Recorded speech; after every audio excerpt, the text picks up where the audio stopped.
Hey, Joe, welcome back. Hey, thank you for having me back, Eric. It's a pleasure. It's good to have you back on. And we were just talking before, we are kind of having a good laugh about, you're in Australia, I'm in the US, and it is just, what day is it where you are right now? Because right now where I'm at, I'm it's just after 7 p.m. on April 30th, but where you are, I'm here at 9 a.m. on May the 1st, so I'm in the future. it's just so crazy. So thanks for doing this. We coordinated the times and we're ready to go. And you've got this brand new book. This is your second book. So tell us about the book. It's not just based on interviews as a journalist. This is a combination of artists that you interviewed, worked with on the road as a musician, maybe hung with from time to time. And the title of the book is interesting. That's the name of one of your songs, right? From That's correct. 2015. Yes, Loud and Words.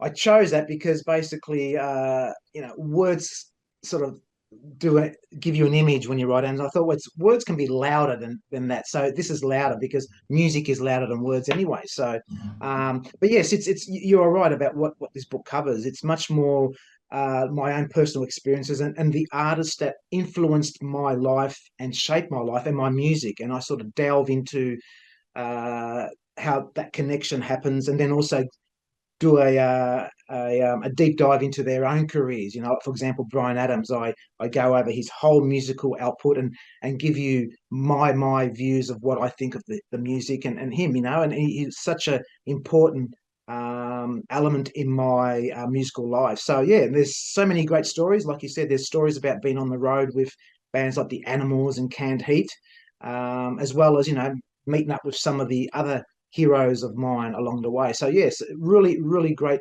interesting stories, and a lot more wider and varied than my first book. I'm looking forward to asking you more about Bryan Adams because for whatever reason, I just got on a Bryan Adams kick recently. I don't know what, how it's sometimes something just Mm. triggers you. Well, but let me give them a listen. And I've gone back and listened to Bryan Adams, like the whole catalog, and I have a even a bigger appreciation for his music just after reading your book. So I want to ask you about that. But let's talk about life on the road because as as a journalist who's talked to musicians and they've told you about what life is like on the road, you also yourself know what it's like to be on the road as a musician. So a lot of people think it's all glamorous, but it's anything but that. Especially if you're an independent artist. What's life like on the road for the independent artist? It's very tough, mate. It's absolutely it's hard work. It's not all bed and roses, as they say, and champagne. It's absolutely nothing like that. I mean, unless you're one of the major touring artists who can afford that. But usually independent artists like myself, it's very hard. But you do it because it's a love, it's a passion, and you want to just go out there and connect with an audience and play your music, and that's what it's all about. It's about the enjoyment of being on stage, sharing your music with others, and hopefully connecting with them. And yeah, it is wonderful. But in one of my chapters in the book, which you would have read, it details one of my really extensive European tours where I went through 6 different countries. So I tell, I give readers an insight into what that was like, some of the ups and downs, as well as I intersperse it with some really great stories from other artists who've been on the road. Like there's one from Snowy White from Pink Floyd, which is a pretty hilarious sort of story that he Great shared with stories. me. Great Yeah, stories. and Loverboy. So Crocus. So there's quite a variety of different artists that I sort of punctuate my story with, just to illustrate further what it's like to be on the road. I spoke with an author who put a book out specifically as a guide for musicians to get through life on the road and survive the challenges that come along with it. And yeah, there are musicians just looking back in rock history, you hear of certain bands here and there where maybe in the early days they had a lineup that featured a guy that just said, you know what, I'm out. I don't want to tour. Like I think Boston, the band Boston, I recall somebody just, it's not for everybody. Mm, You have to that's right. really have a passion for the music and you really have to be dedicated to it. Absolutely, it is. I mean, it's a lot of sacrifices involved. I mean, that's. I mean, for example, if you're on the road, say for about a year, you're not going to see much of your family. That puts strain on your relationship. So it is. It's something that you got to really have. A family that are supportive, or understand that, friends that understand you, and it is. It's pretty tough, mate. But at the end of the day, it's the reward of it is actually being on stage and putting on that show for your audience. And it's not really the monetary value. As you know, I mean, we all want to be able to get paid and for what we do, but that for me that doesn't drive me. What drives me is the passion for music. Is there any particular moment or story that stands out to you about life on the road, like a funny moment or a crazy moment? Because there's one that stands out for me from the book, and that's the one with Canned Heat, where there was a meltdown on stage by the Yes, guitarist, John that's right. Paulus. Yeah. That's right, John Paul. Yes, that was really interesting because my perspective of what I saw being side of the stage, watching that whole thing go down, compared to I had a friend who was in the audience and he saw it totally different. And as I explained in my book, John Paulus, his string broke, and then all of a sudden he only had that one guitar, and he's waiting for someone to sort of change strings or what. I'm thinking, what's going on? And all of a sudden you got the other guys going, come on, we got to keep going, and they just started jamming on this song while this is all happening, and then the arguments that were just sort of happening that the audience couldn't see, but my friend saw it as a bit part of the act. He came to me later. He goes, "Wasn't that a great act?" I said, "What do you mean?" He goes, "Oh, when that all happened." And I go, "That wasn't an act, mate. That's just what happened." So it's really interesting what the public sees compared to what actually goes on behind stage. I can't recall, was that one gig that you played with them for, or did you play several I shows just with played that one gig. that Yeah, one gig? actually I just came back from Sweden, and 2 days later I was back on stage in Melbourne playing that one gig. I only did one show in Melbourne, so that's why I ended up doing this support. But they were great guys. Really, they were actually really funny guys. But it's just sort of both hilarious as well as surprising that this happened. Especially you think that the guitar player would have a spare guitar ready to go. But he didn't.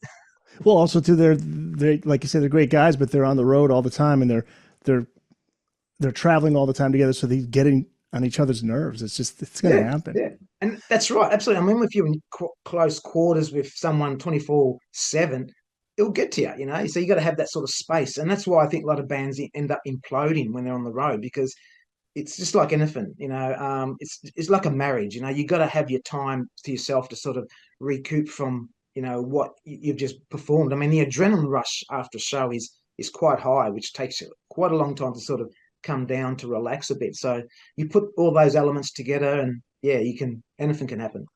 The one about Mick Box from Uriah Heep is one that I remember hearing from an author who wrote a book on Uriah Heep. This story, and he told you the story, so if you could please share it. It's when he broke his arm, but it also speaks to, especially back in those days, when you're out on the road, you're playing almost every night. Hey, you got to get out there and keep playing, That, right? Talk about this that's one. right. Yeah. Yeah. I mean, he had to go to nearly every emergency department in the US in order to sort of get that arm in order to continue the show because touring is it's this is another thing that probably people don't understand. You can't just sort of cancel a show and get yourself well and go because there's people on your that you're paying to keep on the road. There's the show itself. You lose a lot of money, so you got to be able to sort of keep it going, and that's where all this other stuff comes into it. So breaking his arm, and he's got to get that fixed in order to be able to get through the show. He broke it in like Yeah, I mean four places, he said, I think, right? He's that's like, right. Yes, yeah, I yeah. forget how it So happened. I don't know. Did he tell you how it happened? Did he fall or something happened on yeah, he stage? fell over, Yeah. and yeah, that's right, he did, Yeah. and then he was in pain, and he had to sort of just try and get something to get through the show. But yeah, I mean, it goes in depth in the book a fair bit more, but it is really quite a revealing side of touring life. By the way, Mick Box still, he's the sole surviving member, original member, I believe. Yes, And that that's band is right. still going and they sound awesome with the lineup Oh that they yeah, have. They're still going. Yeah. And now the Snowy absolutely. White stories. Let's talk about those. He told you of his time touring with Pink Floyd. And Yep. for those who may not know the name, talk about his role with the band and share some of the stories, like the one he falls asleep on stage, Yes, or he literally takes a leak during a show. that's right. Yeah, yeah. Oh well, This is around yeah, that 79, is hilarious. I 1980, mean, I think, right? that's right. Yes, it was on the Wall tour he did with Pink Floyd, and obviously people know him with Thin Lizzy, which I loved his stuff with Thin Lizzy. I think that's fantastic stuff. Yeah, it's just I mean, the thing about touring is it becomes when you're doing the same thing day in, day out, you sort of go into this zone where you sort of do things automatically. And this particular night, Snowy said to me he was just sort of playing away, and sort of fell asleep kind of thing. And because it's automatic, he's still playing, and it's hilarious. And then the other story where you mentioned he went off, there was a guitar solo, I think it was, or somebody's doing an instrumental sort of break. So he Yeah. thought he had about a few minutes left, and he went off and had a leak. And while he's there at the urinal, he looked beside him, and there's Dave Gilmour doing the same thing too, also having a bit of a break. So it's like, oh, we're going to be back there in time, are we? And they were. Love it. He was on the Wall tour, and then I think was he on the following tour for Yes, Roger? I'm trying to remember now. Roger solo tour. that's right. Yes, Yeah. it was Roger Tour. That's correct. Yeah, Yeah. So, and I think the reason they had him on that tour was just kind of help uh, with the overall sound to recreate the sound of the album because yeah. normally he wasn't. I don't think he's on any of the studio tracks, is he? No, no. I mean, as you know, like the Wall album, I mean, there's a couple of sort of additional guitar players. I mean, Lee Ritenour plays a couple of acoustic parts on a couple of tracks too. Right. Yeah. Great stories, man. I only within the last handful of years been appreciating Beach Boys music more and more. I don't know why, but now I'm just like I can't stop listening to Pet Sounds. And you had the opportunity to interview Brian Wilson. I mean, like one of the Yeah, greatest geniuses in rock history. This is in 2002, and he was that's right. performing all of that album live on tour. And there's a moment where you hear the sound of his dog barking in the background while on the phone with you, and that is surreal because that's the inspiration behind the song "Good Vibrations," right? That's right. Yeah, it is absolutely. I mean, Brian was the thing about Brian was his answers were very, very short. It's Yeah. almost like 2, 3 words. That's all you get out of it. But yeah, I mean, Pet Sounds is the album that I first heard when I was 4 years old. It's what developed my love for music. And even still today, I can listen to the album and it just takes me back to where when I was four. But such brilliant music. I And mean, there's it's things you on hear par with. now, years later, that you may not even have picked up on That's years right. ago. I mean, Yeah, it's that brilliant. that's right. Yeah, good vibrations. That and the inspiration for that. That is true. It is surreal. I mean, you're doing an interview, and next minute you hear this dog in the background. It's. I mean, that happens quite a lot. A few times. There's sometimes I could be someone on Zoom, for example, and they're having a chat with me, and next minute their phone's going off, and I go, "Hang on," and you listen to it, and it's like they're talking to the manager. And actually, I have to share this story with you. This happened. The band Jet, we from Yeah. Australia, who had 20 years ago. So Named after the Wings song, Paul that's McCartney Wings correct. song. Yeah. Yes. So the day a day before they left to go to the States to record their first album, they had a sort of going away party in Melbourne. So I was invited and hang around with the boys. And their manager was there, and we're having a chat with the manager. Next minute, the phone rang, right? And so the manager picked it up, and it was Mick Jagger. You know. And Jagger said to him, can the boys do the supports for us when we're in Australia later that year? And he goes, yeah, So they Wow. ended up, and that was like surreal, being right next door to the manager, hearing this conversation about Mick Jagger inviting Jet to sort of do some supports, in which What they a did later trip. on. Yeah. Yeah, So man. that's the That's sort of well. stuff you hear. Yeah. No, I think on the Good Vibration story too, I think you said, I hear a dog back there. And that kind of, I think that led to Brian telling you the story Yes, about Good Vibrations. that's right. Yeah, yeah. About the vibrations of that's correct. Yeah. Yeah. The vibrations of the dogs, like dogs Yes. pick up on vibrations that humans Yes, don't. that's right. Yeah, Yeah. picking Yep. up good vibrations. That's right. Yeah, because dogs are very sensitive in that area. Yeah. You landed an interview with Mick Jones, a foreigner or the legend. Hmm. And Hmm. somebody thought you were the band's lead singer, Kelly Hansen, right? Yeah, I know that was hilarious. I was waiting in a hotel and that sort of stuff, and this fan came up to me and goes, "You're Kelly Hansen, aren't you?" And I go, "No." "Oh, you just look like him." And I go, "Oh." And it's hilarious because they thought I was a singer. I said, "No, no, I'm waiting here for Mick Jones," and no, but yeah, it's really interesting. I suppose the bandana and because I know Kelly at that time was wearing a bandana on stage too. So, um, but that's that sort of moments that happens. But Mick Jones was absolutely really weird, wonderful. I mean, he was another guitar hero of mine. I named my cover band after Double Vision, the album and the song. Which you And told him that. Yes, I did. Yeah, and I Yeah. showed him the logo. I had all that, and he signed it for me. And he was really rapt to sort of hear that. Yeah, he just sort of shared stories with me about the band, and so it was just a really great moment. I spent with him probably about half an hour with him, in a hotel room, and yeah, look, I reckon Fono one of the great bands, absolutely. And it's sad now that Mick can't sort of tour anymore because due to his health, but it's good to see him still going strong. Yeah, I think he tries to get up there for a show or two here and there. And I also Mm, believe, am I correct now? Foreigner is getting into the Rock Hall. that's correct. Yes, Okay. they are. Yes. Yeah. Now, this interview you did with him was in '06, not long after Lou Gramm had a falling out with Mick. And he did open up a little bit about that to you, Mick. He talked about, Yeah, yeah. The thing about Mick is if you go back through or like even pre Foreigner, you know that he had a vision for the band. And yes, Lou sort of always said that is because they were sort of becoming too soft with their music. But I think the direction they took was actually, I mean, it just widened their audience. Like, I mean, I want to know what love is. I mean, that's a great song. I mean, yeah, okay, it's not really rock, but it did widen the audience, bring them hits, and it's sad how that sort of all ended up, between Lou and Mick because they were a great team together, both of them. But I suppose, again, as time goes on, things like that do happen. It's just sad that it has to end up in such a way where there's a bit of animosity between each member. But I think that's starting to heal now, which I is was really going to good say, to hear. yeah, I think over the past years, yeah, things, they both got into the Songwriters Hall of Fame and they Mm. both showed up for that. So I think things are Yeah, much cooler now than they were back then. yeah, that's good. Yep. Joe Matera's Louder Than Words, Beyond the Backstage Pass. It is out now. So I'm a big Kiss fan. I'm wearing my Kiss shirt.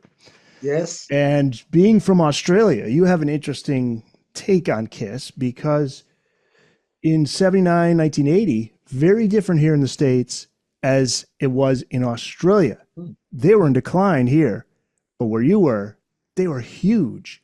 Yeah, So for those absolutely. of us US Kiss fans who don't know what that experience was like, how popular were they around that time? Almost like Beatles hysteria Right. here. I mean, with Dynasty, the album, and Unmasked, those two albums were massive here, especially Dynasty. I know a lot of Kiss fans dislike that album because it's more of a disco influenced album, but It's still got some here great it was rockers, absolutely, man. Ace's yeah. tracks are great. I love Oh, Ace's. absolutely. Yeah. It was huge. I remember, buying the album. Also, they had, the poster that came with it. And when the boys came out here, it was just they just about couldn't walk anywhere because it's just nearly every teenager I knew, and even underage people were just trying to get to the show. And it was at the uh, VFL Park, which is no longer there now. It's the big football stadium, and they packed that out. And it's really interesting because in Australia, and then I know, like in America, you said they were in decline, but here you wouldn't have thought that. They were always in the paper every day. There was a story about Kiss in the paper. Huge, absolutely huge. I'm trying to figure out why that was. So not nowadays with the internet, YouTube, and all that, it's a much smaller world. But for whatever reason, I don't know, were the songs more popular? Were they getting more airplay on the radio? What was the reason behind them being so big there, not here? Well, we had a show here called Countdown, which is like sort of equivalent to what is it in the UK, the Top of the Pops, and I think in America it's called what's it called? Midnight. Uh, Oh, geez. it's the 70s sort of thing. Midnight Yeah, where they used Special. to come. That's right. Yes. Yeah. So they used to really play a lot of their videos and the music, and they did get a lot of airplay on radio here. I mean, I reckon Dynasty got more airplay here than any of their previous tracks, apart from Rock and Roll All Night Long, because they was just everywhere. But yeah, it's interesting, and also because of the media um, interest in it. That, like I said, they were always in the paper nearly every day. They were in the magazines, and it just became huge. It's just unbelievable. It connected with the youth of its day.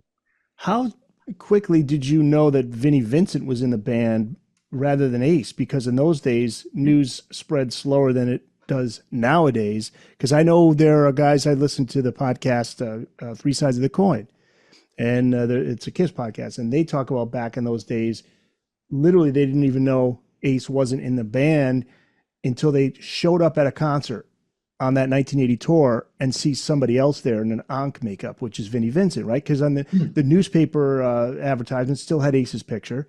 Ace's picture That's was on right. the front of the album. When did you find out Ace was not there anymore? Do you It's remember? the same. I mean, here we had no idea. I mean, again, everything was still, with Ace and Peter Chris. It's only when Countdown said they had an exclusive first video of Kiss to show to screen, and they broadcast. That was the first time we saw Vinny, and we go, oh, and all of a sudden there was talk of the town. But I mean, I would say maybe the really diehard fans, the really, really fans, might have known something. But again, it was kept under wraps really well until, it was made public. Yeah, that's fascinating. The whole story of Kiss, every era of Kiss, the high times, the low times, whatever. It just fascinates me, that whole thing. And it's like Crazy Nights. That album in Europe was huge, and in the US didn't do as well as they had hoped. That Yeah, was, in Australia, yeah. It did well in Australia. I mean, again, that whole 80s period with Kiss in Australia, I mean, especially, I mean, it was when I was playing guitar, I mean, learning guitar, a lot of the guitar players in the country were learning a lot of the Kiss stuff from that period. Because, Bruce Kulick, his stuff was very much, on the shredding side of stuff, and so they were very popular during the 80s. It's interesting, like you go over their whole career and you see different periods where they were huge in the States, but here they were sort of still, not as known. And then they were huge here, but they declined in one part of the world. It's interesting, their trajectory. I don't think that'll happen ever again. Again, because of the internet, the world is much Yeah, smaller. yeah, Yeah. absolutely. I mean, that's a difference now today. The internet's so fast. I mean, the news you get on the internet is faster than say the news outlets themselves getting it. You interviewed Gene in 2002, Gene Simmons, Yes. promoting his book Kiss and Makeup, which I love. There were some tense moments during that interview. Please tell us about this. Yeah, when he said that he supported when was it? They went on tour with Bon Jovi. I think it was 1980, if I remember. And I said to him, "Well, Bon Jovi weren't even formed in 1980." And he got really tense, and he says to me, "Well, now," and there's a few other things in regards to other bands that they toured with, and his memories. I pulled him up on it. I said, "Gene, this is ain't right. This is these facts are incorrect." And he goes, "Well, it's my experience. It's my, how I view things, and if that's how I see it." I'm thinking, well, but it's not right. You can't just make up something to say you went on the road with Bon Jovi 1980 when they weren't even formed yet. Didn't he mention some about Judas Priest opening Yeah, for them Judas too? Priest, yeah, Judas Priest, and Iron Maiden, I think it was too. Yeah, Gene, yeah, this isn't a book. This is a book about a rags to riches story. He's that's right. Yes, rags to riches story. That's correct. Yeah, it was like, it was tense and sort of stuff, but I look back on it, and it's pretty hilarious, really. I mean, he is, how can I say, he's got the gift of the gab, that's for oh sure. yeah, he does. Yeah, and he's a professional, so he's just yeah, one of a kind. Gene. A year later, you interviewed Bruce Kulick, who was like you said, he was in the band in the '80s into the '90s before the original four members reunited in '96. What did he have to tell you about that '96 reunion? Was he blindsided by it, and how did he feel about it? He sort of knew something was going on, but he was pretty sort of surprised by it. Because he was I think it was by that stage, it was about 10 years already in the band with Kiss. So and you could sort of tell when I was talking to him, you could tell that he was sort of a bit hurt by the whole thing, because he didn't sort of think it would happen, but it did. And I think he's understood it now, and he's accepted it, and he's grateful to have been in the band. And at the end of the day, the original members, a lot of fans want to see those four original members: Peter, Ace, Gene, and Paul, really. But again, Peter and Ace can be, as Gene and Paul have sort of stated over the years, can be a liability to the band too. Yeah, yeah. Bruce handled it well. He got it. It was hard for him, but he understood. Yeah, yeah, What's interesting too, he was with Grand Funk, I think, longer than he was with Kiss, right? He was talking about it. He yeah. just That's right. left Yeah, Grand Funk. that's right. Yes, he has. Yeah. But he's absolutely great guy, Bruce. Really, really down to earth. Really, I can see, how fans sort of love him, because he's just a really nice guy. He's down to earth. Ace Frehley, you talked to Ace in '09. Again, some great quotes here. Can you share his response to you asking for his take on Gene Simmons' claims that Ace didn't play on some of the classic Kiss songs? He claimed they replaced his solo on Sweet Pain without telling him, right? Isn't that what Ace told you? That's right. Yes, he did. Yeah, I mean, look, Gene even said to me that he said when he admitted to me that some of even the bass parts weren't even his bass parts. That they were played by others. And he says, like the Beatles did it too. He says John Lennon played, one part that well, I think it said bass or something, and Paul, he says it happens all the time. So why can't Kiss could have done it? He says anything to get the song together. And I thought, well, that's really interesting, but. Yeah, Ace. I mean, some of those parts in the on the solos were replaced later on. Bob Ezrin, I think, because they had to make an album that was sort of much more tighter and commercially acceptable. And I think, and Ace is Ace. His guitar playing is a certain style, I suppose. And he just lays it down. And he's a funny guy, really. And He his really laughter sort of, is. yeah, Yeah. it really is. His laugh. Yes, it's wicked, isn't it? Yeah. He is. Yeah. He's one of a kind. He lived up I'm in Connecticut. I worked at a radio station in Fairfield County, which is right near New York. And Ace Mhm. lived in that area. So there was a guy that I work with, Sean, that was friends with Ace, and he had all these great stories about Ace. I mean, he was just nuts. This is when Ace was still drinking. Yeah, yeah, yeah, yeah. Just driving the wrong way on a freeway. Yeah, that's right. There was one about they went to some club one night in the city, and of course everybody knows who Ace is. So the band's like, everybody, Ace Frehley, Ace, come on up, jam with us. And Ace was just out of his mind drunk, and the whole time he just had feedback, and he was so drunk he couldn't figure out how to get the feedback to Yeah, go away. yeah. I mean, It's just just a funny. It is. riot. It is. It's hilarious. Right. I think he'll make a good talk show. I reckon. Yeah, He yeah. would. He's got a new album. It's good. Hey, Yeah, credit it to him, is. man. It's He's fantastic album. I think it's. I've listened to it quite a few times. I think it's as good as his solo album from '78. Oh yeah. So there are people who are saying that. Love Ace. Now there are bands that should have become huge but never did, and oftentimes it's the story of just timing and opportunity meets timing, as some will say. And it's the story behind why they didn't make it is almost as interesting as the ones who do make it. And you write about some of those bands in the book, like Double Drive, Phantom Planet. Let me see if I pronounce this right. Betchadupa. Yep. Okay. The Vines, Hog Boy. Yep. Those are just some of the bands. Now, the Vines had their share of drama. Mm-hmm. Talk about that if you could, and how that led to the demise of a band that could have been big. They were tagged Australia's own Strokes.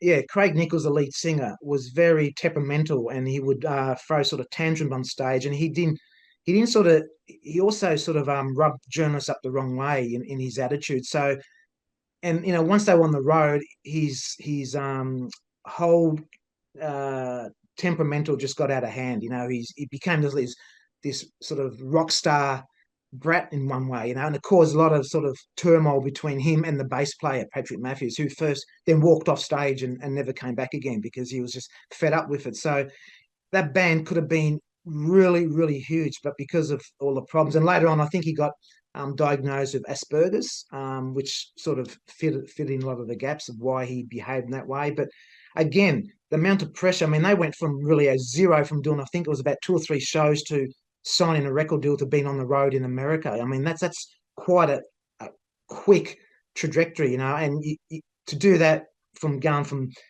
as you said earlier, rags to riches is just, it's going to cause a lot of problems if you're not really well adjusted and expecting what's going to come. One artist who did make it, but then had a downfall, all because of one video, so they say, Billy Squier. And this Right. may be my favorite chapter of the book, because the story of Rock Me Tonight, that video from 1984, I'm still amazed at that, because he was one of the biggest names in rock, but the video had such a negative impact on his career. But I always wondered, is that overblown? But it was looked at as the downfall of his career. So you devote an entire chapter to this in the book. Talk about the chapter, why that video had such a negative effect on Billy, and what do you think of it? And what did Billy say about it? Okay. Well, in the chapter, I talked to Billy, and we spent many, many hours talking about this, so I could get the full story from him. And I also tracked down all the main players. Like I tracked down the VJs from MTV, his musicians who played with him, to get a really good perspective on the whole thing. I really think that the whole video thing has been overblown. I think it's been, as though it really ruined his career, which is not really the case because, as you know, Rock Me Tonight was one of his biggest It selling singles. was, yes. Yeah, yeah, and he, he still released albums. Another 7 years later, before he actually walked away from the industry, he still had albums, that followed, and it's really interesting. As when I first saw that video, I never thought anything about it, apart from the fact that it was pretty different, but it's interesting that people say that they watch video of Billy sort of on the ground and really doing these sort of moves that really put a lot of fans off now, and having the pink clothes and that sort of stuff. Now, as I say in the book, Billy was ahead of his time because if you go a few years forward into the glam rock scene of the Sunset Strip bands like Motley Crue and all this stuff, you notice they had, I mean, the Shredders, for example, had pink guitars, pink. They had more feminine sort of outfits. They did all these sort of moves. They had their hair like that. So Billy was really ahead of his time, but it was too early in the time. And I think that sort of played an effect on his audience, but in no way did it ruin his career. The whole thing about his career was basically later on, where the CEO of one of the label he was with said to him when Billy handed in his album "Tell the Truth" that it was one of the best albums he had given to the label, but unfortunately he was going to bury it because at that time grunge was popular, so Billy got his lawyer straight away and got himself out of the contract, and he just had enough of the industry and just walked away from it, and yeah, and if you go back to The Stroke, he sort of tells you a bit about what the industry is really like, if you listen carefully to the lyrics. So it's quite an interesting story. There's a lot more to it than just the video that ruined Billy Squier's career, because it did not ruin his career. Actually, he still had a career. People want to simplify. They want to find an easy Yeah, answer. It's yeah, too difficult to have to get into all of the details, the behind the scenes stuff and all that. It's just easier just to say that's the reason it was that video. But I agree with you. It really wasn't. It wasn't that big of a deal. But also, you need a lot of homophobic uh, uh, people at the time. AIDS. that's right. It was like just people just distanced themselves from Yeah, him. that's right, I'm and especially sure. I mean, like I'm I mean, sure there was some of it was because of that, but not all of it. yeah, yeah, that's right, and Billy's explains about that too in the book, and with the Queen Association, because of Queen have that video with "I Want to Break Free," that sort of, again, the homophobic sort of at that period because of AIDS and his connection with Queen, because there's a track. He does a song Uh, with Freddie. It's on his that's right, best yes, of. which the label said they released an edited version for the US. They didn't want Freddie's voice on it because they were worried about the connection with Queen. That homophobic Right. attitude. Right. Which Brian May talked about the downfall of Queen towards the end of the 80s had a lot to do with that mindset.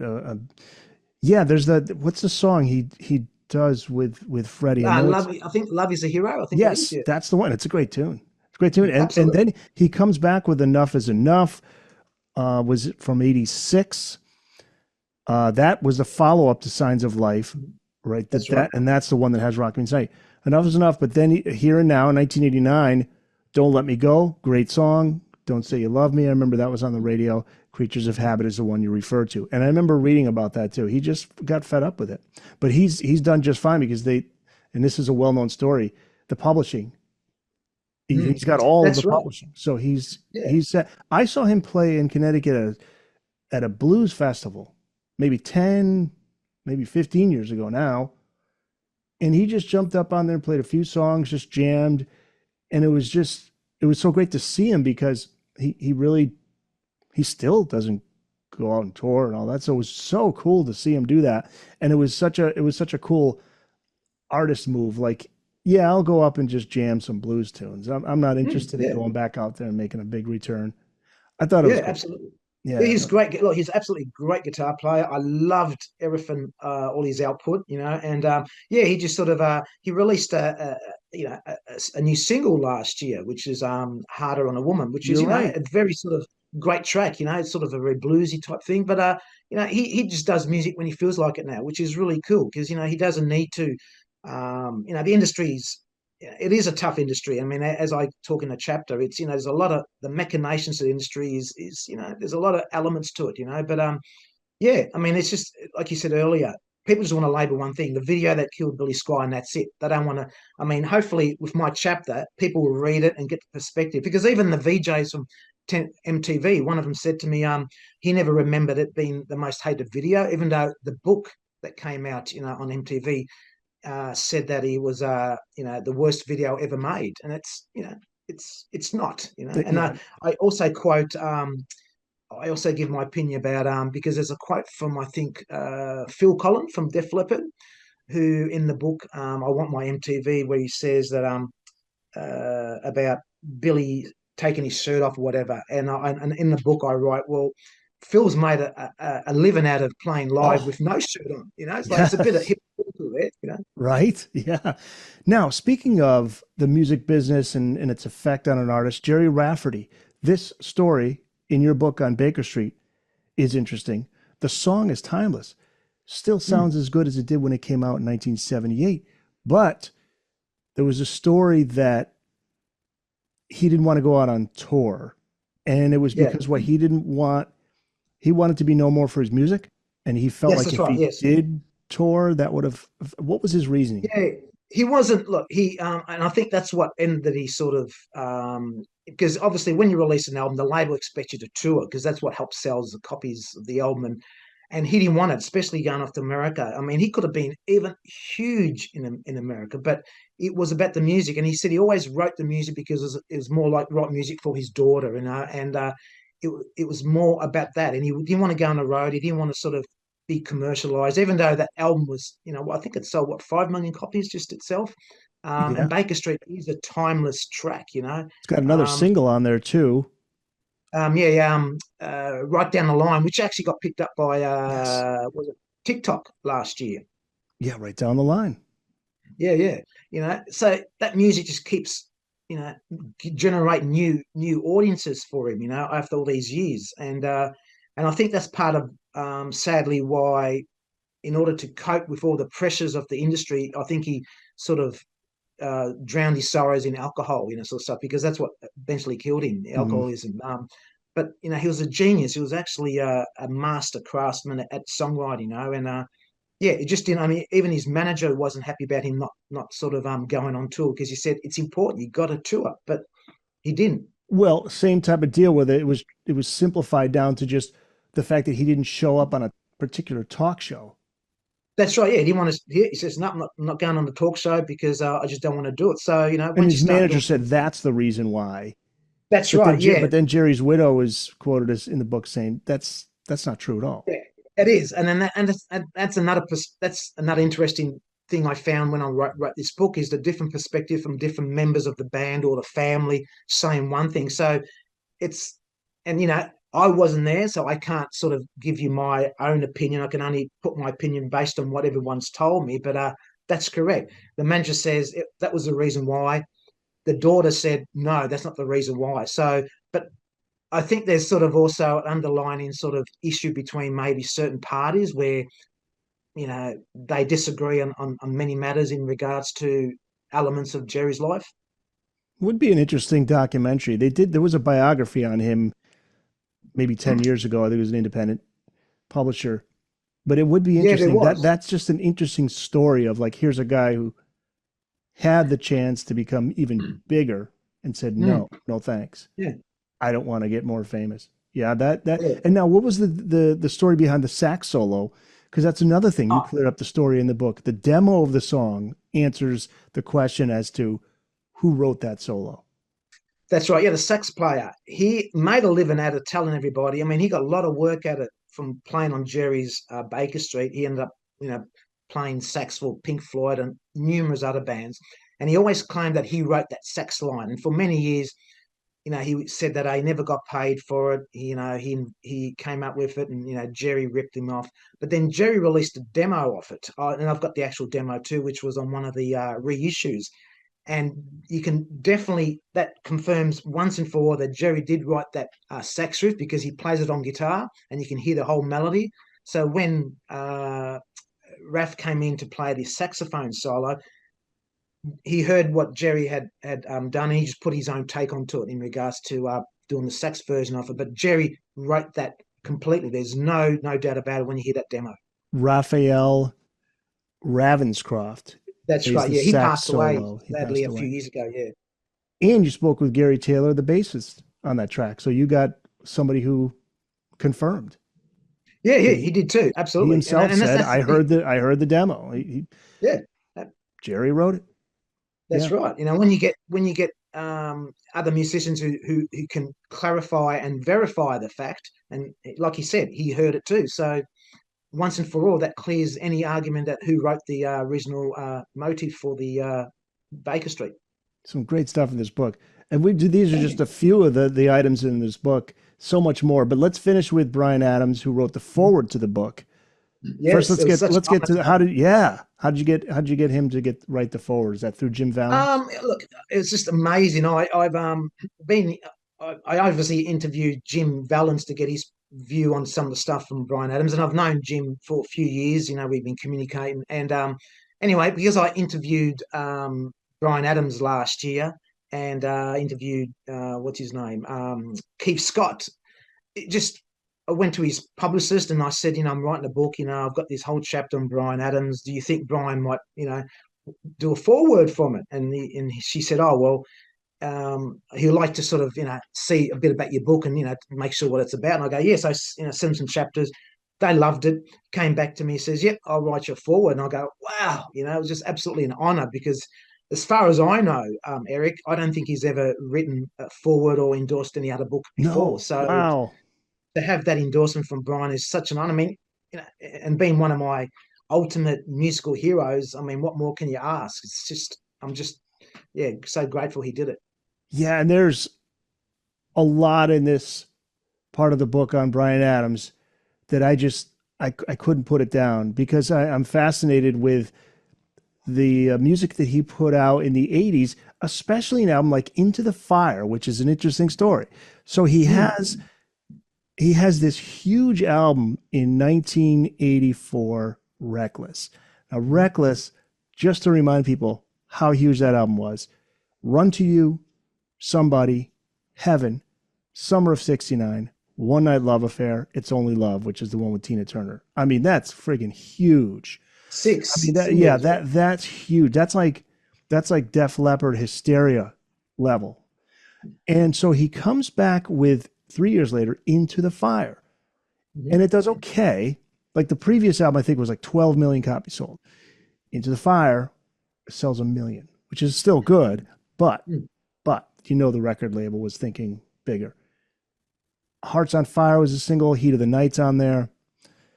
Very different album. So interesting. Talk about what Bryan's mindset going into this album was, because it had to do with some of the, well, when he was on tour, I think he was he working with Bono, U2, and Peter Gabriel and Yeah, Sting, guys that's like right. that. Yeah, so he got inspired by a lot of the social issues of the time, and all the songs up to that period, like up to Reckless itself, were songs about love and boy and girl and that sort of stuff. So now he wanted to sort of he was observing that the climate was more about doing some social issues, so he decided to write some songs more that were socially aware. And And I think wasn't he that's a part big, he was part of a concert though? Oh, yes, he Amnesty was. International. That's right. That's the Yes, one where he was really inspired to do that's right. Yes, something to different. do Okay. this. Yeah. That's right. Yeah, and I think that's a huge sort of departure from what people knew about it. But that album is. I mean, when I first heard that album, I think that's brilliant. I think it's purely courageous for him to have taken that route to do something totally different. Subject matter wise, and I think it's off its time. I mean, like you said, U2, Peter Gabriel, all those bands were doing socially aware issues. And it's relevant to its time. But unfortunately, selling 1 million albums compared to was it 12 million for Reckless is so different. But again, how can you seriously follow up an album that's had 6 hit singles, has sold so many copies? It's always hard. I mean, you look at Def Leppard, they can never sort of top Hysteria. You go through every band's sort of catalog. There's always going to be an album that was the biggest album. Then the follow up, we always tend to sort of go down because AC/DC, Back in Black. There's no way when they came up back with for those Back to Rock that it could sell that many copies. So it's just a natural natural, I think, outcome from it. But that album, I loved it, and I think it's so underrated. I think fans should sort of re-listen to that album now with fresh ears and realize the beauty in that album. I mean, especially that song Native Son, which I go into detail about. I think that guitar solo, and I'll state my reputation these days, one of the greatest guitar solos ever committed to tape, because I think in all the sort of guitar magazines, when I write the top 10 guitar solos of all time, it's always mentioned Stairway to Heaven, Comfortably Numb, but no one ever mentions Native Son by Keith Scott. And I think that solo, as a guitar player, has got everything: taste, melody, style, you name it. And I think it's so overlooked. I have ignored this album until I read your book, and now I hear what you're saying. And I will go with Remembrance Day as maybe my favorite. Yeah, that Remembrance is Day is again, yeah.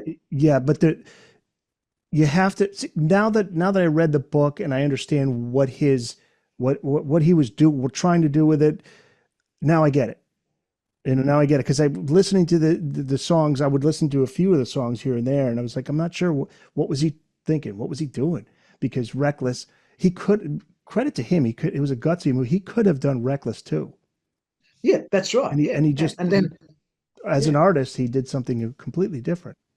that's right, absolutely. And another thing, and that takes a lot of guts to do that, because you're right. He could have just done Reckless too, But then what happens after that? Reckless 3, just becomes the Yeah. same thing over again. You've got to be able to evolve with an artist, and that's what he's done. Every album that he's brought out, you can see the evolution. I mean, you look at his late '90s stuff again. There's like electronic elements start coming into it. He doesn't follow trends. He sort of listens to what's going on, and he makes it always contemporary. And it's but it's always moving forward, and I think it's brilliant. I mean, that's how you're supposed to be as an artist. So, and that's why he's still here. 40 years later, he's still playing stadiums and still selling records, because he's constantly evolving as an artist. Into the Fire is great. Another Day is great, and Mm-hmm. After the Fire, which he wrote for Roger Daltrey. Roger had a hit with that as a solo artist. I heard Brian's version somewhere. I think it's on one of the deluxe editions or something. I heard Brian's version of that. Great songwriter. And by the way, speaking of Kiss, he wrote one or two Kiss songs. I know he wrote a song off of Creatures of the Night. That's right. Yeah, and I think it's what's the other one he wrote? He Rock and Roll Hell. Get That's me right. out Yes, of this rock and roll hell.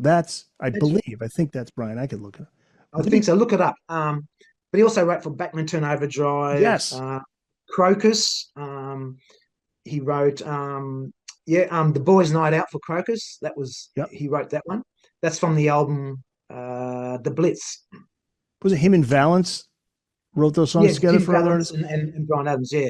And that's the thing about, also, if you notice that, so the Jim Vallance and Bryan Adams songwriting partnership was just amazing, the hits that they came up with, and later on he joined up with Mutt Lange, and well, I want to get to that. Yeah, man, okay. that's awesome.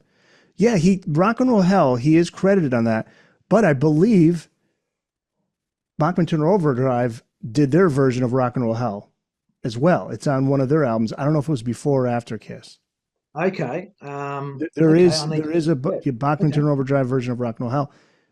But I want to say, didn't he also, there was one more that he maybe wrote for Kiss. Anyway, but let's go back real quickly though to Reckless. What's his gear setup? Like, that tone of his guitar is so cool. What is he using? Is that a Fender? What guitar? It's a Fender guitar. I can't remember the top of my head now, but yeah, it's you can hear that single coil pickup. It's so clean and also sounding. It's a clean sound. Yeah, that's right. It's a beautiful sound to it. And then like in Summer of '69, where it just stops and all of a sudden, that's right. I mean, it is. I mean, it's simple but so awesome, man. It's just yeah. And on the Run to You, he's got a flanger, which it gives you that sort of glassy sound to it. But it is. It's not really heavily distorted. It's a bit like AC/DC sound. Most people think AC have a heavily distorted sound. It's not. It's actually very clean. It's just breaking up on the Marshall amp just enough. And a lot of those songs were built around a riff on those That's Reckless right. songs. Yeah. Yeah, yeah. Yeah. Run to You, that riff, is fantastic. As soon as you, yeah, Now I want to talk about let's fast forward a little bit now. Go to the Mutt Lange album, which is another interesting story. So that comes out in 1991. Waking Up the Neighbors is the album. Now he starts off with Jim Vallance, but then they had like that's where there's a falling out. They kind of yeah. I think they go their just separate sort of ways. grew, yeah, because what was happening with from Into the Fire, the whole thing started, and it was so big. I mean, Brian was so big at that time. It's like anything. I think they were with each other almost 24/7, writing songs for like a decade. So I think they Yeah, needed a sort of break to try something different. And I think it's healthy at times, because it just helps you to sort of do something fresh and different. So, he went off with Mark Lang because later on, Brian and Jim did get back together, which they are now, But at that period, he went off with Mark Lang and he did that album, which was even huge and yes, reckless, gave him, he still holds the record in the UK for the most weeks at number one with Everything I Do for You. I think it's 16 weeks. No one has bet that record yet. Straight number one. insane. Yeah, the Jim and Brian work 7 days a week, day and night on the songs from Reckless. That just gives you an idea. So That's right. Yeah. it was time for them to take a break. Yeah, everything Yeah. I do it for you. Can't stop this thing we started. There will never be another tonight. Thought I'd died and gone to heaven, which is my favorite from that album. Mm. I All I love it. want is you. Do I have to say the words? And it does have that sound. It has that Def Leppard Yes. adrenalized Yeah. sound, gang vocals and all that. Yeah. It's very Huge. much Mutt Lange's signature sort of sound. Yeah, just huge. Mm. But like you say, he doesn't stick with one thing for too long, and he continues to evolve. And I guess we'll finish with this because he had some interesting comments to you about surviving the music business, and he Mhm. owes a lot of that to just not succumbing to the trappings of drugs and alcohol. Mm. That's right. Yes, that's it. And I think that is pretty much par for course of a lot of artists who are still around, who have wised up and know that, because really, I mean, especially like with Brian, for example, if you're a lead singer, you can't be partying every night. It's gonna affect your voice. I mean, I don't know if you saw the John Bon Jovi documentary Not yet. I'm last week. dying to see it. I'm Oh, dying you to got to see it. see that, and he goes into that a fair bit too about how important your voice is. You can't sort of be doing this sort of stuff, and but yeah, the secret to Brian's success is he's passionate about his music, about his careers. He's one of the most hardest working artists in the business, and he's always stayed away from the that side of the industry because when you're serious about your music and you love your music so much and you want to have a career that's going to still be here decades to come, you got to be really focused and you got to be you know what you want, and he does that. So if you have all this other stuff where you sort of fall by the wayside, it's not going to be good for you. So he's been very good in that sense, and that's why he's still around. You talked to him in October of 2023, not That's too right. long Yeah, ago. Yeah, that's right. Yes, I dude did. looks the same, sounds the same. He's like mid 60s. He's 64. That's right. Yeah, he's a clean living rock star, really, and it. I mean, that affirms it for you. Why he's still here. And he can still put on the show that rocks like he did 40 years ago. I mean, how many artists in that age can still put a energetic show like that? I really need to see him live. I've never Yeah, you seen him do. live. Yeah, How many times have you seen him live? seen him quite a what was it? I'm some of the early days are quite hazy for me. I write in the book, but I've seen him probably about 4 or 5 times. Absolutely fantastic. Yeah. So, Louder Than Words, Beyond the Backstage Pass. It is out now. You can find it wherever books are sold. Joe Matera, the author, the musician, does a little of everything. Yeah, it You is. got a Yeah. column too, right? You have a column. His Yeah, I name's have Shuffle Chin. well, actually, a music page. It's a whole newspaper page I write once a fortnight here in Australia. Yeah, I sort of interview artists for it and just do the latest news, sort of music news and charts. Just share music stuff and fun facts. There's always a fun fact which people really love. I come up with find things that are about music. Might be something really an obscure fact that people go, well, I didn't know that. So yeah, I it's love it's that pretty stuff. popular. Yeah, Yeah, the minutia. yeah, I that's love right. that Yeah, stuff. bit of trivia. I was just reading a book on Prince, and I'll be interviewing the author soon, Andrea Swenson, Okay. who's like the Prince. She's like Oh, wow. the go-to for all Prince uh, history stuff, right? And this is the 40th anniversary. And Wow. in the book, there's some great stuff like that. They talk about Yeah. the song Purple Rain, Yeah. that when Prince played it for the first time, it was in August of 83, small club in Minneapolis. And because the people didn't know the song, never heard it before, there's not, there's an applause at the end, but they really wanted to bulk it up. So they record a Minnesota Vikings football game and they take the crowd noise and they put it at the end of that. Wow. I was like, That's interesting. That I is, love yeah. that stuff. That's the sort of stuff. Yeah, they're a good sort of little trivia information I love too. Exactly. So, Joe, where can people find you online? Social media, They can websites? find me online on Facebook, on my website, Joe Matera. They can contact me. I'm always very proactive on social media and always open to hearing from fans and readers like who just want to connect with me. And some Anything they great ever want to ask me, they read a book and they see something and they want to ask me about it, they can write an email to me. and some great music that you have on your YouTube channel too. People should Oh, check thank that you out. so much. I really appreciate it. Yeah, yeah. I'm glad you enjoy that. Yeah, and that's the thing also with Loud and Words. I want to sort of bring the the the music side blended in with my writing side because at the end of the day, writing is just like also songwriting is the same as writing articles. It's still writing. So I'm glad you enjoyed it. Thank you so much. Awesome. Thanks so much, Joe. Thanks for being on. Look forward to having you back on again soon. Thank you, matey. I appreciate your support, and I'm glad you enjoyed the book. And thank you so much. And you got some really, really great questions there, mate. Made my brain go ticking over. It's good. We could talk about this stuff all night, man. I love Oh talking yeah. rock and roll. Thanks, Joe. No worries. You have a good one, and we'll talk again soon. I'm sure. And we'll stay in touch.